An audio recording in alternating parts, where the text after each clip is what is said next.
So it gives me great pleasure to welcome our guest tonight, Glenn Burke, who's joining us from Hamilton Island in Queensland, Chris Dare, who's in Victoria, in Melbourne, and also Will Sargent, who is in Hobart. Welcome, guys. How you going? Good to see you all, and nice to have some representation from across the country. I'm just going to introduce each of our guests before we get going tonight. Glenn Burke is no stranger to winning. He has 3 Laser World Championships under his belt, has represented Australia in the 1992 Olympics in the Fin class in Barcelona, and has participated in 3 America's Cup campaigns, an Admiral's Cup and Fastnet race. Glenn was twice crowned Australian Sailor of the Year.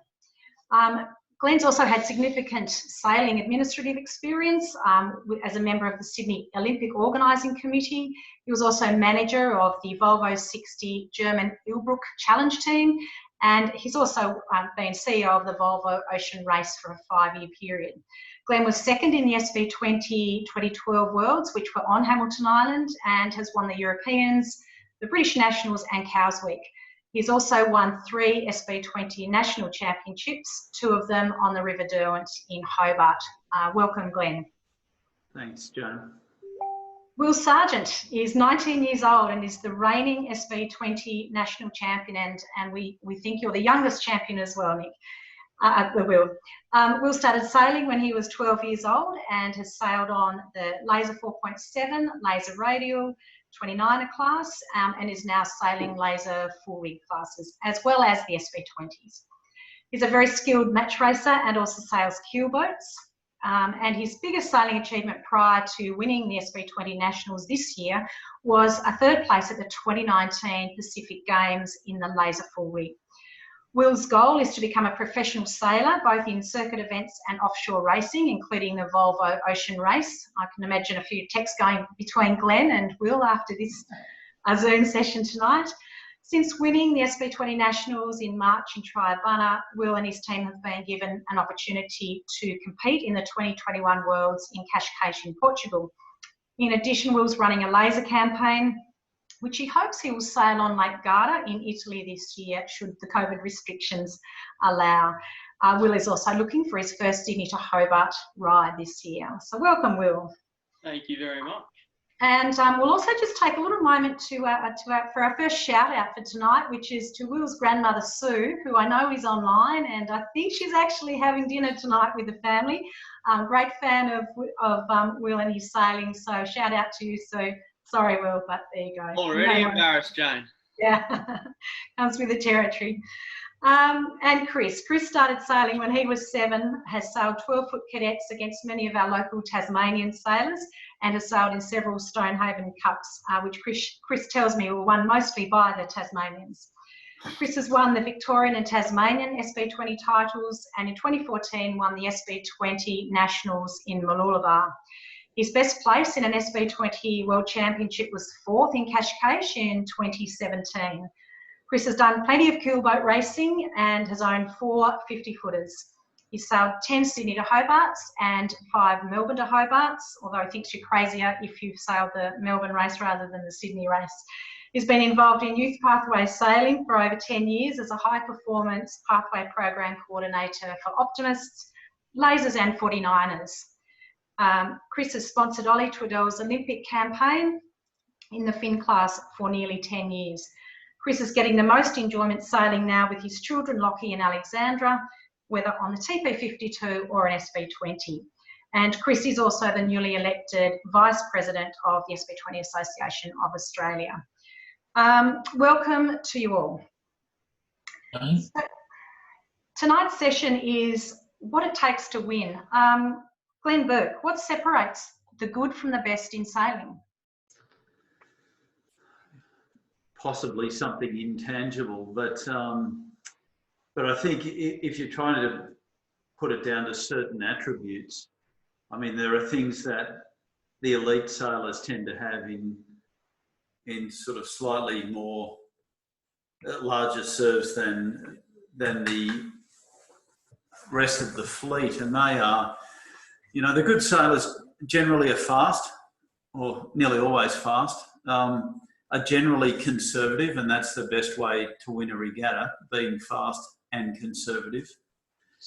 They're very aware of risk versus gain. So if they're in a good position in the fleet, they're not risking too much. And if they're in a bad position in the fleet, they're going to throw the cards in the air and try and work out what the better punt or the better likelihood of success is to get back through the fleet. So they're very good at that analytical process of working out where we are and what we need to do given any particular circumstance on the racetrack. And then they have something, the intangible bit, which is driving yourself to be better. You know, I've never seen anybody more driven than Ben Ainsley to beat people. And it's freakish how hard he goes for how long to create that outcome. And he had it as you know, at Will's age at 19, I think I saw him in Atlanta at the Olympic Games, and it was this young kid that nobody had ever heard of, and he came second to Robert Scheidt there in the laser, and the guy was just driven. And then somebody that I've had the pleasure of sailing with, who I think was an amazing sailor, is Russell Coutts, and he had that insatiable desire to win as well. So what they do is they use that and they drive themselves to be technically better, to understand the boat, to be tactically better, to understand where they can put the boat relative to everybody else to give themselves an advantage. And then in the preparation of their teams, they do the work to make sure that they make less mistakes than anybody else. So I think, you know, they're a snapshot of the attributes that I think are important if you want to be super elite.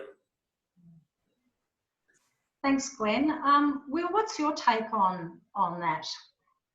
Look, I think I agree with pretty much everything Glenn said, from personal experiences and talking to other sailors that are really good in their chosen boats. I think fitness is almost a given. Every sailor needs to be fit, especially in the high performance area. So I think everyone should be even on that level. And to me, it's a mind game. It's a bit like a physical version of chess where your heart rate's going through the roof, but you have to think and sit down like not much is really going on. I think it is an interesting way up as to how you deal with pressure and stress on the water. And that's something that really changed my sailing, I suppose. Kind of understanding what stressful moments actually are. A coach once said to me when I kind of lost it on the water one day, you know, pressure's when you got a gun to your head, not when you have a bad start in a race somewhere in the regatta. And I've kind of taken that on board ever since I was a young 13-year-old, and that's kind of allowed me to develop as a person on the water and kind of understand and put everything into perspective, I suppose. And that's kind of relaxed me a bit more and put me into some competitive positions. I think the other thing is work ethic. I'm only just starting to understand that now, going into an Olympic class, just how hard these guys are working. And I thought I was working hard, but I went to a Laser Worlds and realised that I wasn't working anywhere near hard enough. So straight back to the drawing board, and I think it's just non-stop work, and it's that constant driving force that I think it is a bit intangible, like Glenn said. Not everyone has it, and you need to have it to be the best in not just sailing, but all sports. Thanks, Will. And Chris, what do you think separates the good from the best in sailing? There's been some pretty good words there from informative works from Glenn and Will. Oh, look, I think both of the boys, you've kind of summarised it pretty well, Jane. You know, probably the only things I'd add is that, you know, obviously sailing's a very technical and complex sport, so you need to make sure you've kind of got all the boxes ticked from preparation to, you know, I suppose the culture within your team on a boat and so forth. You know, I mean, Glenn talked about the aspect of a lot of people who sailors that are successful are driven. And I think particularly at Olympic levels, when you get to that, you'll see it. And I don't know whether people have watched the Michael Jordan documentary in the last couple of weeks, but clearly he was a man that was driven to just be the best and was obsessive about it. So, you know, I think you need to have a pretty significant dose of wanting to you know, I think he often said, win at all costs, you know. And that, so, you know, sailing's a sport where we rely on equipment, people, and all that preparation. So, you know, all those factors go into it. But I'm yet to see anyone do well if they're not fast or if they can't get off the start line as well. So, you know, those type of things are pretty key to your strategy. And if you're able to get away off the line pretty quickly and have good boat speed, you can sail your own race rather than being dictated to. So, yeah. Thanks, guys. So, Will, what got you into SB20s? So originally we took Phil Reed, let us take his old line games out to train some match racing events. We're kind of limited to what asymmetrical boats we have in Tassie to train for match racing. So we just kind of took it out, did a pennant race, went all right. And then for me, the last 2 years, just been convincing people to let me take their boats out and do a race or two. I don't actually own a boat personally, but getting the opportunity to, last year at the Nationals, I got to crew and be a main-handed tactician for Rob Goff. Year before that, I actually steered. We had a couple of good races. But the real reason I sail them is just to kind of hone my skills in another area of sailing. I'd kind of done dinghy and skiff stuff, but haven't really touched on the sports boat side of things. And I think it's a real good in-between to the slow offshore keelboats and fast inshore dinghy racing. So it's just been another area to have a crack and try to become the best in, I suppose. Thanks, Will. Glenn, what got you into SB20s? I was thinking other than Rod Jones. Oh, well, no, it was before Rod, actually. I went over to run the Volvo Ocean Race, and I was sitting in the Hamble in a little apartment that I had there, and I looked out, it was middle of November, and it was freezing cold. There was ice on the bonnet of the car, and I saw all these boats going out the river on a Sunday morning, and I couldn't believe it. I thought, oh, you know, they must be nuts. You know, why are they doing that? And so during the week, I put out some feelers, and I said, what are they sailing? What are these guys going out to do in the middle of winter here? And they said, oh, they sail these SB20s every weekend. And so I wandered down to the sailing club the next week, and by the third week I'd purchased one and started racing them. And you know, obviously they're a great little boat, and I'm a one design guy in my core.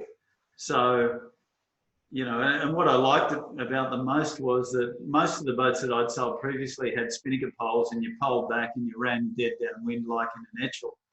But in these things, you were just as tactical and just as pressure related downwind as you were upwind. And I thought originally that I might be really hopeless at it because I'd never done it. But it's just the same as upwind, you know, going downwind in reverse. So the tactical part of the downwind side really interested me, and I sort of got the bit between the teeth, and have loved the boat ever since. But they've completely ruined my knees because those towel rails, they just need to go, you know, they're just the dumbest thing ever. 100%. And I sit there hunched over like a poor old man these days, and my knees are just creaking and groaning, and all I want to do is hang the cheek of my arse over the side and just sit there comfortably. But other than that, they're awesome. They're fantastic little things.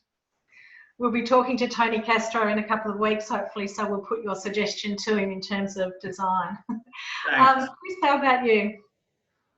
Jan, I probably got in it for slightly different reasons, more just through friends who had the boats initially. Yeah, so, and, you know, I suppose, as I think I've said elsewhere, you know, you enjoy the competition, a bit like Glenn, the one design kind of class sailing is good fun, and, you know, you're, I suppose, honing the skills that it's the first time I got into the SB20 was to have big boats, you know, learning to start in, you know, fleets that are all the same boats and things like that became pretty handy skills to kind of hone up on when you're kind of starting in big boat racing and so forth. So I think the class now, you know, obviously with the strong fleet in Tassie's got a fantastic blend of, you know, really, really good competition with, you know, people that are doing well at world championships on a regular basis, and then the kind of social aspect as well, which is, you know, we're doing it on a weekend or a Thursday night. You want to have a bit of fun.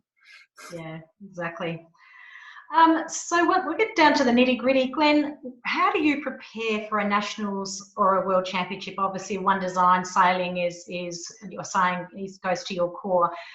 But how do you prepare, especially if you're sailing on unfamiliar waters and don't even speak the local language? And I'm thinking about this from, say, a month out to a week out to sort of a night before. What's your approach and what do you study? Well, I'll start 6 months out because that's normally where I'd start. And the first thing I do is make sure that the boat's perfect. So I'm a fastidious person and I'm an ex-boat builder. So I'm going to make sure that the foils are perfect, the mast's perfect, everything is done as well as it can be. Everything's symmetrical, the boat's set up properly. I know that I can get the full range in every condition that I need with the rig geometry and that kind of thing. And once I get the boat right, then I feel comfortable with training. And that's stage 2, obviously. Develop a relationship with the crew, make sure that you've practiced all of the maneuvers that you need to do as much as you can to make them fluid and fast and minimal mistakes. And then traditionally, when I was a young guy, when I was Will's age, I'd just do regattas all the time, and I'd get to the venue early and I would train in the venue such that I knew where the shifts were and that I knew that a shore was favoured over another one or that the breeze did particular things, and get comfortable in that venue. But these days I don't have that luxury because I don't have the time. So I guess we end up going backwards a little bit in our preparation, and you think you know what you know, but then all of a sudden the fleet takes another leap forward and you realise you've lost a few of the skills that you had. But just getting comfortable in the venue is important, and usually for me that means getting there early. I hate rushing. I don't like rushing on race day. I don't like rushing before the regatta. I just want everything to be right, and if that means getting there a few days or a few weeks early, then that's what I do. That's generally, in terms of mindset, if I do all of those things, I'm confident that I've got a chance, and then that's what I need to be able to compete reasonably well. Funny, Jane, just listening to Glenn, it was almost the game plan we had when we went to Cascais. Went early. I think Sludge came over early as well. We did a regatta there just to learn about the place. We took our boats there early, got them prepared, did training and other things, and then by the time you got to the event, you were kind of pretty relaxed. I remember I think we even had a couple of days off before the Worlds there, and you've just felt as though all the boxes had been ticked and you were probably in a really good kind of headspace. So it was really all the work we'd done in the 12 months beforehand when we laid out our plan as to what we wanted to do to go to the Worlds in good shape that got us to that point. And Chris, how do you, what's the, or do you prioritise building relationships in those places? So with the local sail repairers, or, there are people that you can have a beer with in the pub who've lived there for as long as ever. And how important is it to build those relationships with the real locals? Oh, it is important. I mean, I suppose for those that might go to Cascais and that, I mean, to go there for the first time, you will be new. It's, obviously you need to establish relationships with people who run the cranes and things like that, because if you don't, you'll be the last boat in and that'll get you stressed and so forth. If you need sails repaired, who it is where you need to go to, even from the point of view of accommodation, where to eat and so forth. It's all part of that kind of preparation before, that happens a long time, often before the event. So, I remember we went there, Michael did the same event at us. It was probably maybe 8 or 10 weeks before the Worlds were held, and we were able to understand who ran the club, where we could stay, and that. And when we got back there for the actual event and even turned up early for that, you were kind of using all the lessons that you gained from 8 or 10 weeks beforehand.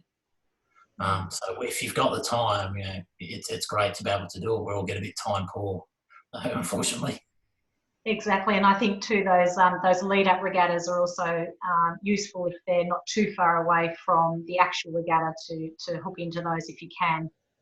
Yeah, we changed our boat setup after the nationals to the Worlds, and because of the conditions there, and it was our setup of our sails and our rig and things like that were different. It wasn't the Derwent River. It was a very different place with different sea patterns and things like that. And to go fast there, you had to have different configurations. So if we hadn't have done the nationals, you would have spent the whole Worlds going through that learning pattern. Exactly.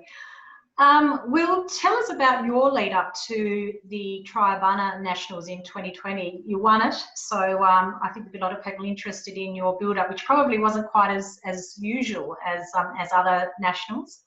Yeah, well, I suppose as far as regatta build-up go, I think it's really important to be confident in your individual process.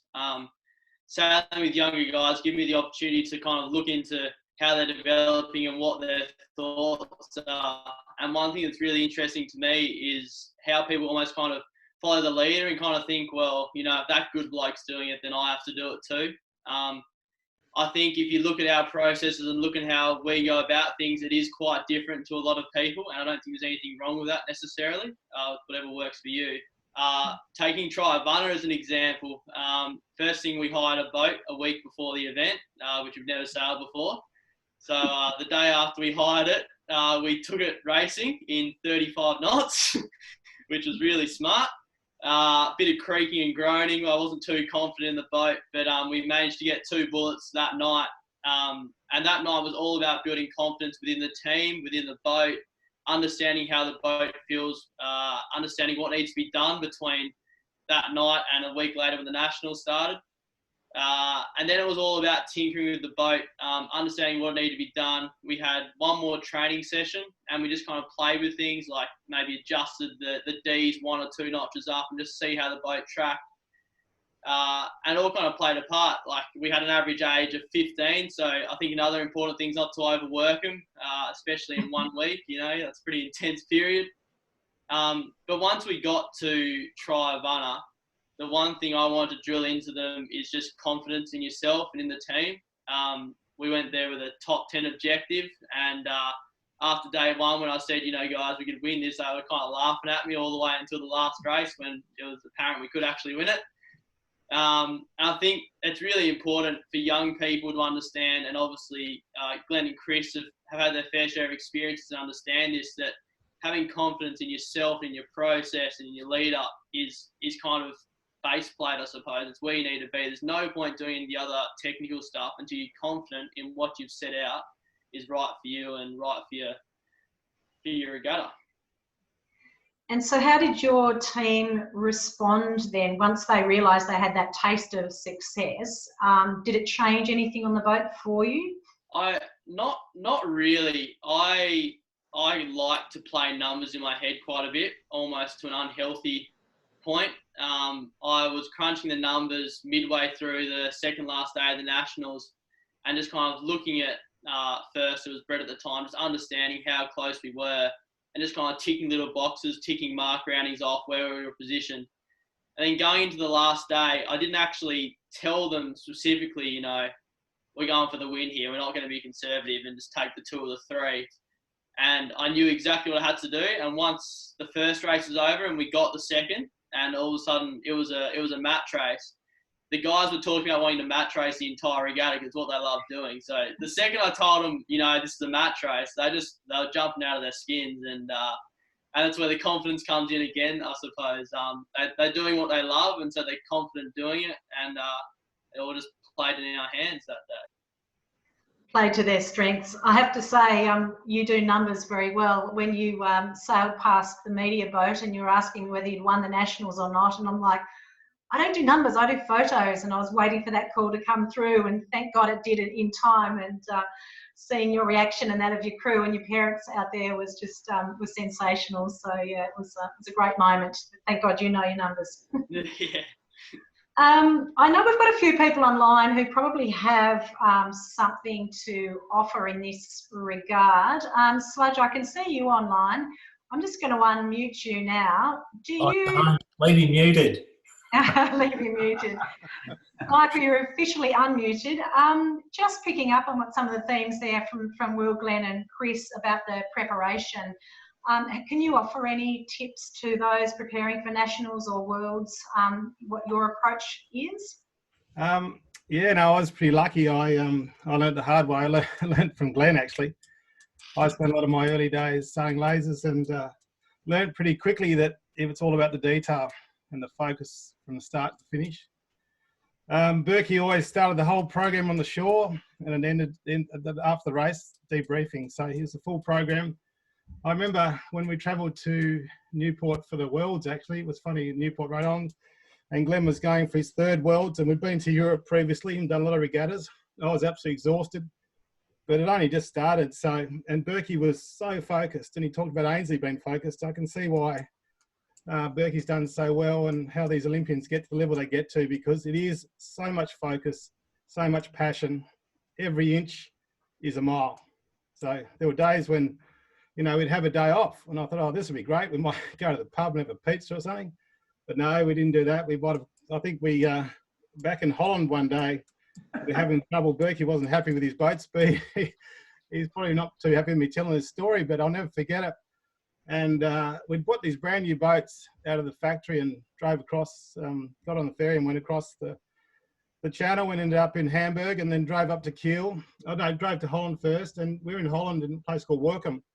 And we went out training, and as Burke said, he likes to be there early, so we went there really early. Like we were probably there for 4 days training before the regatta. And Burke wasn't happy, you know. He said didn't feel right. He reckons the top sections were soft. So I said, well, we can't do much about it. They're just out of the factory. They knew. He said, oh, let's go for a drive. So we put these two top sections, the brand new ones we had on top of the car. We went up the road to a massive marina complex. I'm not sure what it was called. And so what are we doing here? And I said, it's just full of boats, full of keel boats and marinas. He said, every marina, every yacht club has lasers somewhere. So of course we jumped the fence and we took these two brand new top sections and we found the oldest boats we could find and replaced them with these, and took the old ones and left these two brand new top sections with these two old boats. So they would have been very happy when they turned up on the Saturday to go sailing, because they had two brand new top sections and we took the oldest ones. I said, why are we doing this? He said, because I reckon it's a stiffer grade alloy. And true to his word, there was a lot of soft aluminium that came through in different runs when they ran the top sections, and we took them back and we were staying at a caravan park and we drew out the rivets and we flipped them over and reversed it to make sure that it wasn't going to break on the old rivet.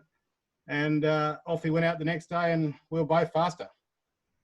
So that's a good example about passion and not giving up. And I reckon those two guys are still happy with their two brand new top sections. They're probably still sailing around and working with these two brand new top sections. And that was just one example. And I often tell a story about Burke used to have body days. So what's a body day? And he would just tweak the body for the full day.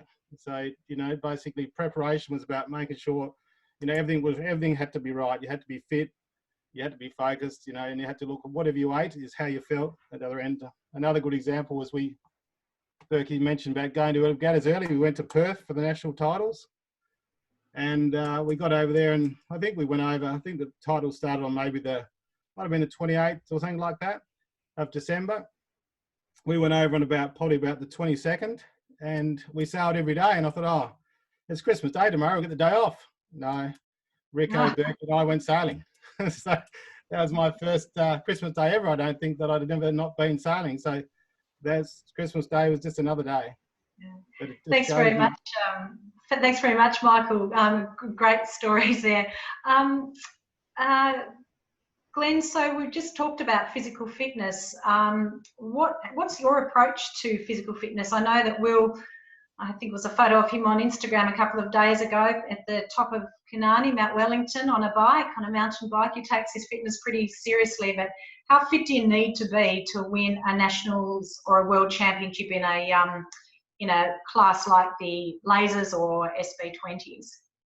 Well, there's probably, because they've got the big chunk of lead on the bottom of them, you're okay. You get a bit of flexibility to be able to compete in the SB20, which is nice.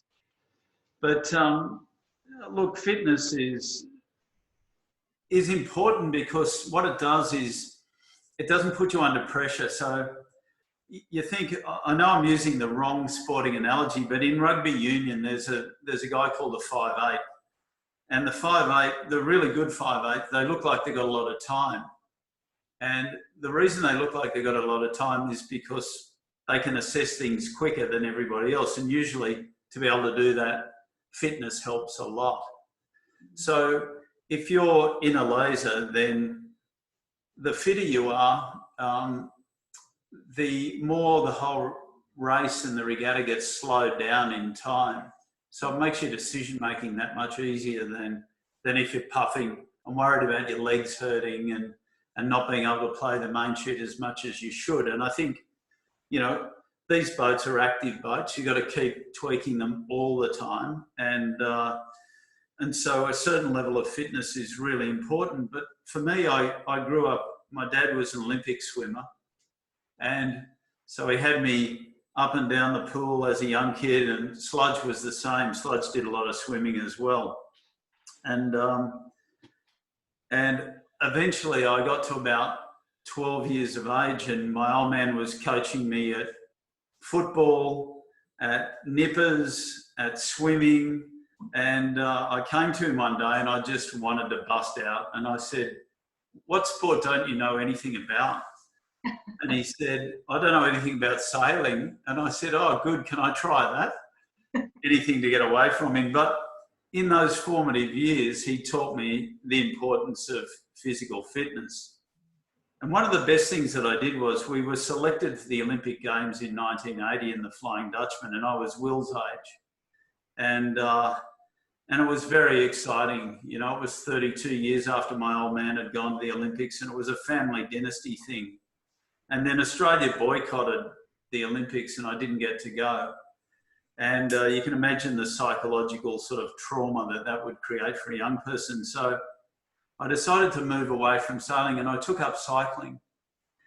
And I all of a sudden realised that athletes were of a completely different league to sailors at that time. And I went away and raced for 4 years, and my mother kept thinking that I'd die on the bike underneath a bus. And so she kept saying to me, "Well, what about if we just bought a laser?" Anyway, she bought me this boat, and I went back sailing because every weekend she kept haranguing me to go sailing. And what I realised was that when I jumped back in the laser after 3 or 4 years out, but having ridden a lot, I was just a much better laser sailor because I could hike like an absolute animal. And it didn't hurt me anymore, and I could make good decisions. So physical fitness is hugely important, but more so in a laser than an SB20. But in every boat, you know, you got to put in, and you get out what you do put in. Yeah. Thanks, Glenn. And Will, can you talk us through your fitness program these days? Obviously, I'm sure you'd like to emulate Glenn and hold that World Championship trophy at some stage. It's early days for you, but how would you describe your approach to fitness? Oh, I think, like I touched on earlier, I think fitness is really important if you want to be competing at the top level. In the SB, obviously not quite as much as something like the laser, but I still think being fit in an SB gives you an advantage some people might not have. So any free advantage I definitely take. But I suppose I can take you through my fitness routine at the moment. So I've got gym 4 times a week. I'm on the bike 5 times a week. And I've got 1 rest day. And on the ergo 1 time a week too. So like, I think being committed to a program and just going at it non-stop, it's just that level of commitment that some people can't necessarily do that separates you from the rest. At the moment, I'm still not there compared to the guys that I raced at the Laser Worlds last year. It really kind of showed me just how hard I need to go, and chatting to some of those guys, I kind of saw that next level. And I suppose this is just a small step in the journey to try and get to where they are and get to that level of hiking not hurting. But I don't think you can ever quite get to hiking never hurting. It always hurts a little bit. But Yeah, so I think it's really important for all sailors, but in particular, the high performance guys or the professional guys on the M32 Cats or the America's Cup. But yeah. Your team, as you said, the average age was 15 in Triabunna. You're all still young, but still relatively small physically, particularly Harry and Eddie and Jacob, quite slightly built. Did you have I know you'd only had a short time preparing with them on the boat, but did you have a fitness program as a team? They keep fit by going sailing themselves a bit. They're not quite as obsessive as what I am at this stage, but they are all quite young, so they've got a couple of years. But pretty much on the water, I just work into the absolute limit. I'm a bit of a not a good bloke sometimes when it comes to pushing people on the water, but just getting every little inch out of them, and especially off the start, just hiking it as flat as you can, even with those stupid guardrails on the side. Can really make a difference, and just the intensity those guys brought right from the first race was exceptional, and I'd never seen it before in such a young team, and I certainly think it led towards the win in the end. Yeah, we're very chilled in between races, though. I know you could almost have been sitting there playing PlayStation. You were so relaxed. Yeah, no, I took a leaf out of Robbie Goff's book. You have 2 hats, except I go hat backwards or hat forwards. So hat forwards is chill mode, and hat backwards is send it mode and get serious. So I'll keep an eye on the hats with my camera. I wanted to move to an on-water discussion now, and I just want you to picture this. So you're racing on the first day of an SB20 Nationals. You've had 2 poor starts in 2 races, and you've set yourself a top 3 finish overall in a fleet of 40 boats. Your toughest competition has won both races. Chris, how do you recover from the poor starts? You talked about them early, and how do you stay focused as a team? And I'm not picking on you for any reason, I'm just sending this one to you first. Well, the first thing you do is book an appointment with Dr. Phil Honda. You get in probably. But, look, I think we've probably all had regattas where that circumstance has happened, or you had an OCS, or I think this year's Nationals we went to a protest room and had a DS pretty safe. So yeah, you can't. But you just got to, I think, stick true to your processes. I mean, there's a saying you can lose a regatta on day one, but you can't win it. But I suppose if you've had a pretty ordinary day on day one, you've just got to have belief in your kind of preparation, your systems, and probably talk as a group about whether you're willing to take a few more risks than you might normally have had or wanted to do on a day 2 of a regatta, and just work your way back through the fleet. It's amazing sometimes how you do focus yourself on that, and you can chip away. I remember Casco, I think, for the Worlds a week, we had a really bad race on day 1 in like a 70 or 80 boat fleet, and we're carrying a huge score. So, we spoke after the first night and talked about how we wouldn't get ourselves to the ends of start lines into high-risk situations. And we generally came out of the middle of the line for the rest of the regatta, and we just posted a lot of really consistent results and slowly worked our way back into the fleet. It depends a bit on whether you've got drops in series or not, and so forth. So, you've got to take all that into consideration.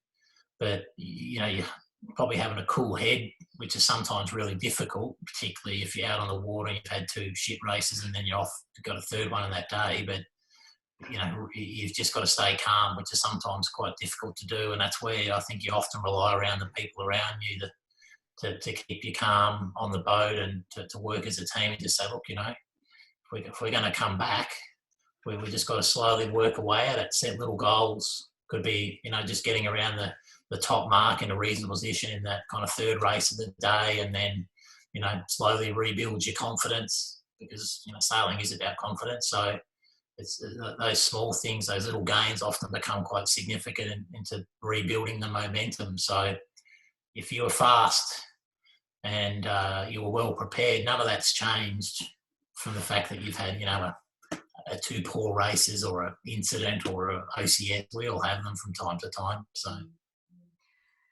Thanks, Chris. Will, so I'm going to fast forward from day one to the final day of the regatta. So let's say you're in third place, only 3 points between you and the leader. What's your strategy? Is it a time for playing safe, or would you be up for taking risks? Oh, I think you got to look at what your objectives are and what you're happy with, I suppose.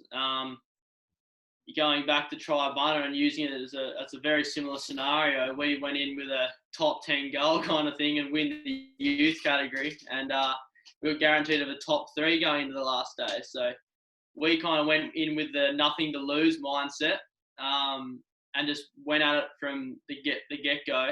I managed to bang out a really good result in the first race. And then it is really down to it's a massive, intense battle of chess going into a last race, and understanding what risks are worth it and what risks might not be necessarily. In a match race scenario, my personal opinion is you just got to keep on attacking them non-stop. There's no such thing as defence. And then once you get into that controlling position, then you can defend. So yeah, I think going into that scenario, you have to understand what your objectives are and what you want to get out of the regatta and out of your result. If you're like most people, you want to win, and so maybe that means go at it like you usually are, and then take some high risks if you've got a certain position locked away. But yeah, I suppose that's how I look at things. Thanks, Will. And Glenn, how would you approach that last day? 3 points between you and the leader, and is it I know you mentioned earlier about not taking too many risks, but can you describe your approach in that scenario? Well, I think it goes back to one of the other comments that I made, which is risk versus gain.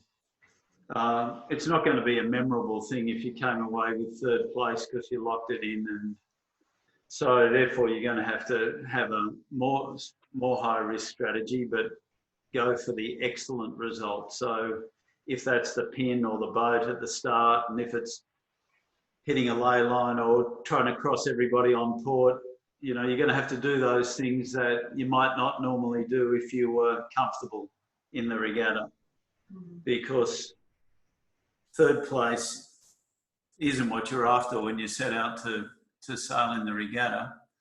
And so you're going to have a day of excellence, which means you're going to push harder tactically and physically than you might have otherwise, I think. Yeah. But, you know, the boys' summary was equally as consummate. Yeah, yeah. So Glenn, the SB20 Waterford Crystal, the trophy, the SB20 World's Trophy, hasn't been in the hands of it's been in the hands of some Australian crews down here and did actually fly through the air as a result, but we blocked that as a class. But no Australian helms actually held that trophy aloft. How do we as a class, SB20 Australia as a class, bring that trophy home? Yeah, how do we do that as a class? Well, I think competition is the main thing. We need to make sure that our domestic competition's buoyant, that people are pushing hard, that young people like Will are pushing, you know, healthy middle-aged, you know, young to middle-aged people like Chris and very old, decrepit people like myself. But I think competition's the main thing, and I think youth is the answer. You know, I've seen those young French kids win it a couple of times, and they were just doing things at the level that Will mentioned, which is, you know, that his crew are doing. Yeah, and I think, unfortunately, as we get older, we get just a little bit complacent about what we're doing, and we forget to hike like busted over the side of the boat, and we forget to wait till the boat comes up before we move to the middle of the boat. We forget to trim the jib on every single puff rather than, you know, in light air. And I think that young people bring that enthusiasm, and what they don't have is perhaps sometimes is the experience, but But if we can get a group of young guys going hard at it, it'll lift the old guys as well. And somebody within that arena will come to the fore and be capable of winning the World Championship. I mean, nobody's come closer than tying for the win and losing on a countback. So your next question is, what's the toughest mental battle in your sailing career? And that was close to mine. But you know, I think that the youth is where it's at, and I think that they're going to continue to raise the bar and find more clever ways of sailing SB20s. And us, the older statesmen, should encourage that. Get them a boat, get them sails, you know, tow a boat to a regatta for them. And I know Chris does this beautifully well with Ollie and other people around the traps that he's, you know, brought through. And I think that there's like a network that we ought to create where the old guys help to encourage. And unfortunately, I feel quite isolated up here that I don't get an opportunity to participate much in that. But I really applaud the guys like Rod Jones and Chris and all the others that go out there and help people to compete, because Will's going to be the guy that can do it. And the guy that's pushing Will around the track, and all of those other people that are already at the front of the fleet that are young and keen and ready to go. So we need that fraternity. Rugby union does it really well. I presume probably AFL does it as well. But if we have a fraternity where we nurture the young and help them out, I think that's the way we win a world championship.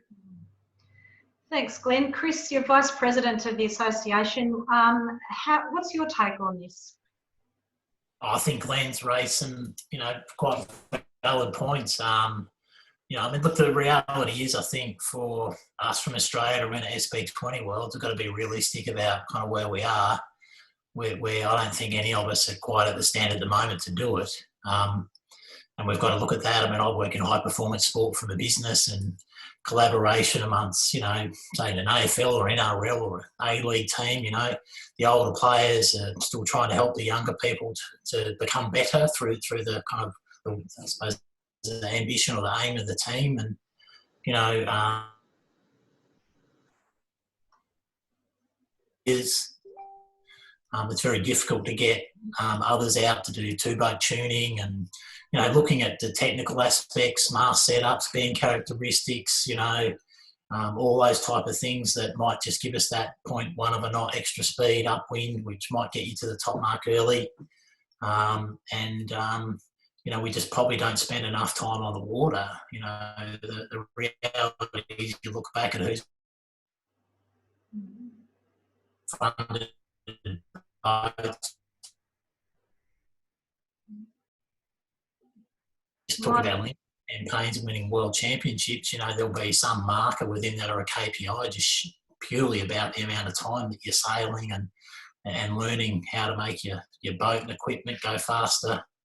And, you know, you've talked about physical preparation. I mean, you know, I think Will and his team, you know, showed at the Nationals that, you know, the young kids, they're a bit more energetic and things like that. So, you know, for the older teams in the fleet, so to speak, I don't consider myself to be the oldest team in the fleet, but, you know, you got to look at that and say, well, you know, we've got to get up to their level. I mean, you know, we had, whilst the Cascais Worlds have been postponed, you know, we had a fitness program in place to try and address that as an area we thought was for improvement. You know, my boat's come home, it's been completely overhauled, you know, measuring all sorts of different things against different mast stuff. But, you know, I'd love to have a second boat here in Victoria to do two-boat testing, different mast rig setups. Twirl would love that, he'd be right in it, as would someone like Robbie Goff, right? But if we don't do that, you know, unfortunately, we're not the fastest boats at the fleets consistently across the broader spectrum of wind. So, you know, there's a whole heap of things, but probably the key thing to that is collaboration. You know, I helped a couple of the girls' teams down at Nationals that were given a boat by someone. I had a look at their rig, it was just terrible, right? But they said to me, no one had ever given the rig settings. So I gave them mine, and then for each race I went over and said, do this and do that. And You know, I think it's the first time that group of girls had ever had anyone give them any advice on mast settings. I mean, you know, if we all get better and faster, someone will win a Worlds. If we all just continue operating by ourselves, someone might get lucky one day, but we'll still probably struggle. Thanks for that, and I think there's some really good ideas there for the SB20 Association to consider in terms of developing our strategy for the next couple of years in terms of development of the class. I'm just wondering, you mentioned, Glenn, about the toughest mental battles in your career. What advice do you give someone coming off a disappointing loss or performance? I mean, you see people throw hockey sticks or throw tennis rackets and carry on, but what support do you give, or what advice do you give someone coming off a poor performance to keep them engaged? What do I give? Dust yourself off and get back into it. Because it's just another regatta. Make sure you learn from what happened in that regatta to get you to that place. And if it's something outside of your control, then so be it. But if it's within your control, then learn from it. But essentially just dust yourself off and have another crack, I think, is what I would say. Because at the end of the day, it's sport. And it's amateur sport, so it's not like you're going to lose $1 million because you lost a regatta, and it's going to be disappointing for a period of time. And the most important thing, I think, is to focus on what's next, and then just make the assessment about how you got to where you got to, and then work out how to improve from there. That'd be my advice, anyway. Yeah. Thanks, Glenn. Will, how about you? What's your advice to someone coming off a disappointing loss or performance, or even what do you tell yourself? I know that you're disappointed in your laser performance recently, but what did you learn, and what did you say to yourself to keep yourself motivated? Yeah, well, I suppose I am open to a lot of advice because I need it. It's definitely been a weak point for me for many years. I feel like slowly with age and with experience, I've been getting better at coping with losses and coping with disappointments. The big thing for me is putting it into perspective and understanding what the loss means, why you lost, analysing it, and then fixing the wrongs you made, but also celebrating what successes you had. So taking the laser worlds for an example, I mean, I was never going to do too well in it, but understanding like, race 9, my first beat, I was mid-fleet, really good. But and just taking those little wins and keep on compiling them and building them, and then gradually you'll put one race together, and then you might put half a regatta together, then you might put a full race together, full regatta together. But yeah, for me, it's a goal for me is to put a loss, put a disappointment into perspective, and move on from it, like Glenn said, which I think is another thing I can get a lot better at. But so I'm probably not the best bloke to ask just yet. These older, more experienced guys have been through the ringer and understand how to cope with it a lot more. But hopefully I'll get there one day. Oh, look, we can tell you some stories about what to cope with. When you go to the Olympic Games and you come second in the World Championship a month before the Olympic Games, and then you go to the Olympic Games and have a complete fail, you can look into just put yourself in the room of mirrors, and you've got to have a long, hard look at yourself. But I was thinking about it, Jane, and the thing that I think is important is we can talk about all the platitudes about dusting yourself off and all of that kind of stuff. And we can say that, winning isn't everything, losing isn't anything. But the thing that sprung to my mind when I was listening to Will was just hate losing. Just hate losing, And if you hate losing, you're probably going to win more than you lose. So if that's what motivates you, I mean, I never really got that motivated about winning, but I hated losing. And so maybe that's a simple message for simple people. I don't know. I can name a few people in SB20 Australia Association and on the water who hate losing, so I think that's why they all tend to do so well. We've only got a few minutes to go, so I'm going to finish almost. I think Chris has got a couple of questions for Glenn at the end, but I can't help but ask, any tennis fans listening in tonight will be aware of Rafael Nadal's routines on court. I'm just wondering if any of you have any superstitions during regattas. No banana on the boat. Just every time I've had a banana on a boat, there's just been some form of disaster. Good source of energy, Chris. No, I've had a couple of very expensive episodes with big boats when there's been bananas on boats. So that's my very firm one superstition. Well, I didn't know that about you, Chris. Will, anything for you? No superstitions, but you got to play at least 1 or 2 races of virtual regatta with the crew you're sailing with before you start an event. So that's our tradition, not necessarily a superstition, but so like an e-sport type thing. Yeah, they love their video games. So recreating a race on the water in a video game is a good thing to do. Oh, I love it. Glenn, anything for you? I don't even know what virtual regatta is. I'm only learning. Look, my superstition is not to have a superstition. My old man was the last person in the Olympic Games that wore a one-piece costume, and he was a 100-metre sprinter. And I looked at him, and all these guys had Speedos on, and he had a one-piece woven cotton swimsuit on. And I said to him, how much time do you reckon you lost in the 100 for wearing that stupid one-piece costume because it was your lucky costume? And he said, oh, I don't know. And I said, well, I reckon you would have won the gold medal if you hadn't have worn this stupid bloody thing. So from that point on, I decided never to have a superstition. Just try and take that out of your inventory of things that you have to worry about, because we have to worry about a lot anyway. But, I love it. So I've only got a minute or so to go. Chris, did you have any final questions for Glenn? Oh no, I was just I thought Glenn might be able to give us the inside mail on whether Southerners in the cold are going to be able to come up to his island and bathe ourselves in the usual sunshine for Hamilton on the race week or not. Well, I'm working hard to make sure that happens. I'll have you know, see this little polo shirt? I drove down in a buggy to the office tonight in this polo shirt, and I wasn't cold. I was just fine. I'm wearing a jumper. It's inside.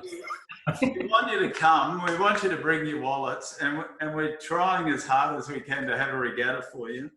And the kind of regatta it might be is the ones that we've all loved when we were growing up, which is those simple regattas where it's all about racing and then having a beer with your mates afterwards. And